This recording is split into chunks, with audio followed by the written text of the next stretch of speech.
So my team and I have been using this laptop right here, the Apple M1 MacBook Pro, every day for the past 5 years. What is that thing that is special about this laptop that has made us keep it, even though we have upgraded our laptops to still keep it in the office and people are still using it? And this video is going to be about my real life experience with this laptop. Not benchmark scores, not specs, because those things don't really matter at this point. I just want to tell you what makes this laptop unique, if you should or should not buy it right now, because you can actually get these laptops right now at crazy good deals. So it's 2020. A lot of rumors have been flying around the tech world that Apple was leaving Intel to make their own chip, and it was going to be called the Apple Silicon. And in November 2020, Apple officially unveiled Apple Silicon alongside the M1 MacBook Pro and other Apple gadgets. Now honestly, I was a bit skeptical about Apple making a computer chip. Granted, they were making chips for the iPhone already, but making chips for a computer is a different ball game. And besides, Intel has been doing it for so long, so I felt like Apple should just stay with Intel and figure out the issues. And another thing that bothered me was this was going to be a first generation product. And you know how first generation products usually turn out? They don't really turn out good. For instance, when Samsung made the first Fold, it was a problem. YouTubers were returning it, people were returning it because of a screen problem. And talk about products also like the Apple Vision Pro that Apple released. See how the first generation and the second generation has been a flop. So that was what I actually felt about the M1 MacBook Pro, or the M1 chip.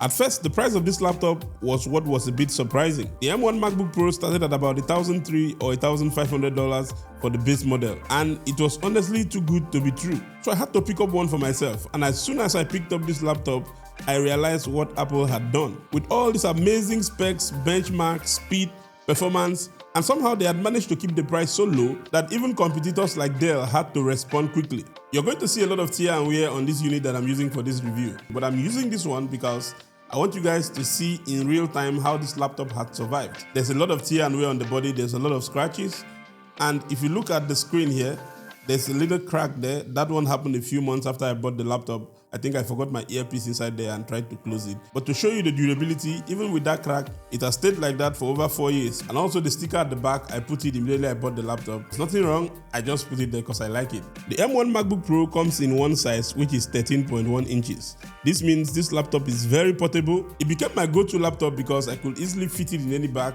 my traveling bag, my work bag and all when I'm in the office.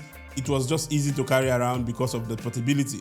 And something you don't see anymore on newer MacBook is the touch bar. Contrary to popular opinion, I find the touch bar very useful. That is because of the small useful things that you could do with the touch bar. Like if I have several tabs open on Safari, I could switch to different tabs from the touch bar. And when I'm typing on the keyboard, I have the dictionary suggesting words for me on the touch bar, which is really helpful in times when I'm writing. I can tap the emojis button here on the touch bar and I will see all the emojis in one place and I can pick up one. The fingerprint reader has been working very smoothly and it's still working as smooth as that till this day. The keyboard is the backlit Apple Magic Keyboard with the scissors mechanism. Initially, I thought I was going to have a problem with this keyboard like we've had in previous MacBooks that had butterfly keys. But this keyboard has been working well and it's still working well till this day. Also, there are two Thunderbolts 4 ports that are very versatile. Both ports can charge the laptop, which is something I really appreciate. Because my concern was, what if I plug the charger in the wrong hole? But it turns out that the two ports can charge the laptop, which is cool. The only problem with having just two USB-C ports like this is you have to be carrying a dongle everywhere. That is something that I detest so much. Like this particular time I traveled for an event, it was when I had gotten to my hotel that I realized that I forgot my dongle in the house. Trust me, I was so miserable because I couldn't use any of my gadgets, I couldn't use my drives, I couldn't use anything. So that is something you're going to have to deal with when you buy this laptop.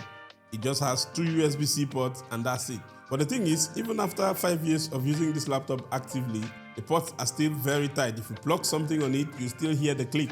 So that is something I appreciate. The thing I really love about this laptop is the build quality. It feels so solid. The hinge of this laptop is still as tight. It can still sustain itself at different angles when you open it. And you still get that clicky sound whenever you close the laptop and whenever you open it. And you have the trackpad here that is still in perfectly good condition, never given me issues. Now, prior to the M1, I don't know if this has to do with the chip. Trackpads had always given me issues on MacBooks, but this one is different. It's still running smoothly up till this day. Now let's talk about something that has been absolutely outstanding with this laptop and is the best thing for me so far. and that is performance. You see, before Apple started making Apple Silicon, the MacBook has always suffered with performance because I think Apple always had an issue with integrating Intel chips into the MacBook ecosystem. So you have a MacBook this year that has good performance, the next year you have a MacBook that the performance is falling short, right? And for instance, the M1 MacBook Pro has almost equal performance to the 2019 MacBook Pro with the Intel Core i9 processor, and that laptop cost about $5,000. Having almost the same performance like a $5,000 previous Apple laptop was a game changer, right? And for us, we use this laptop basically for editing. We run Premiere Pro, which is our editing software of choice at the studio. So far, Premiere has been running very smooth on this machine. It's not the best when it comes to editing, but for the price, there's little you can complain about.